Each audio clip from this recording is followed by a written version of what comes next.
Hi, this is Michelle with Scrappin' with My Bug. I wanted to do a video today on how I store my punches.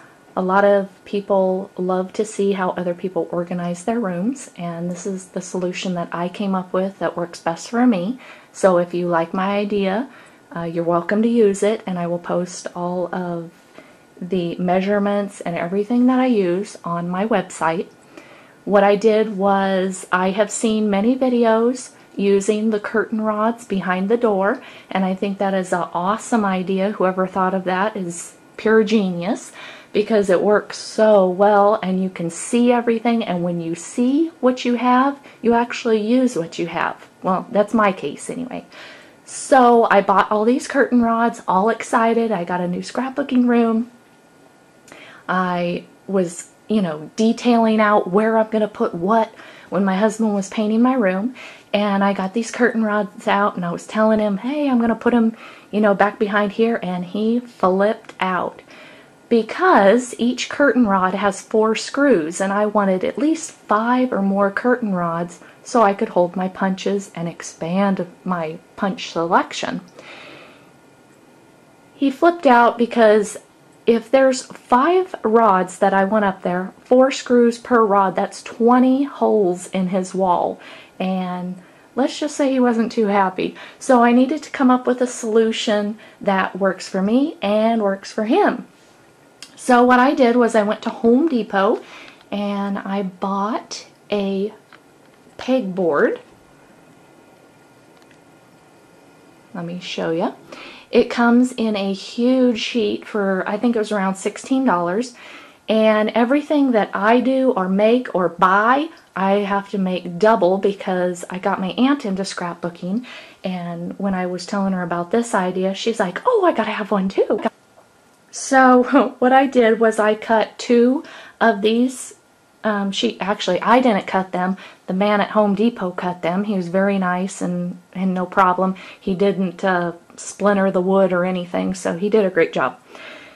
So I cut 2 by 30 by 45 inches because I didn't want it too large. You could cut 2 of them and stack them on top of one another, and I wouldn't do a whole one because it might get too heavy with what you have to support it. So, and punches get heavy after you accumulate a lot of them. So I took the rods. I bought them from Walmart. It's Walmart's brand. I know some people buy them from IKEA, but the nearest IKEA is like an hour and a half, and Walmart's 30 minutes. So Walmart just had to do. So anyway, I bought these cafe rods. They're 7/16 cafe rods. They come in brown, silver, white, a whole bunch of different colors. And the screws that came with them were really long, so then I went to Home Depot and I bought some screws that were number 6-32 by 3/8 of an inch. And there's 8 in a packet, so 1 packet will do 2 rods. It fit perfectly. Let's see if I can show you.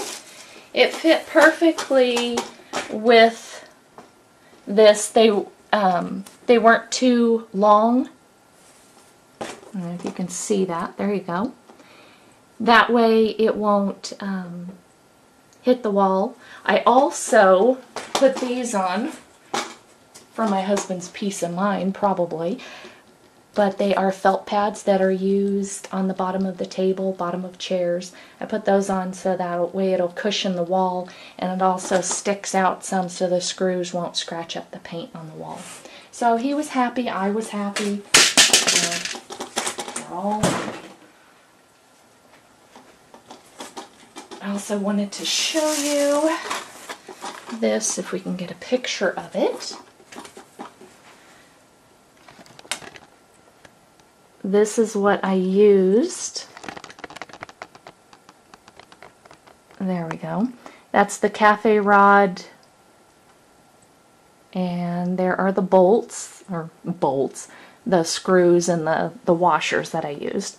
Then to hang up this, I didn't want to drill holes in my wall because, well, number 1, he didn't like it, but number 2, I wanted to be able to rearrange my punches. as I get more or I subtract, I wanted to be able to move the rods up and down or add some, take some off. There we go, sorry. So what I did was I got these phantom hooks. I don't know who have used them, but they're actually a really neat invention. They hold, each hook holds 50 pounds, and what they do is they pierce the sheetrock. They go up and they have a little hook, and all this, it just hooks into one of the holes on the pegboard. So I recommend 3 across. It holds, like I said, 50 pounds.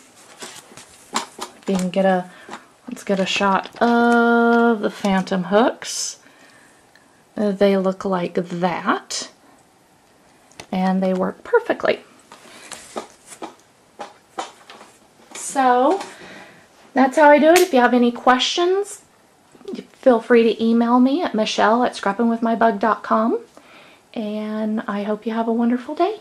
Thank you. Bye.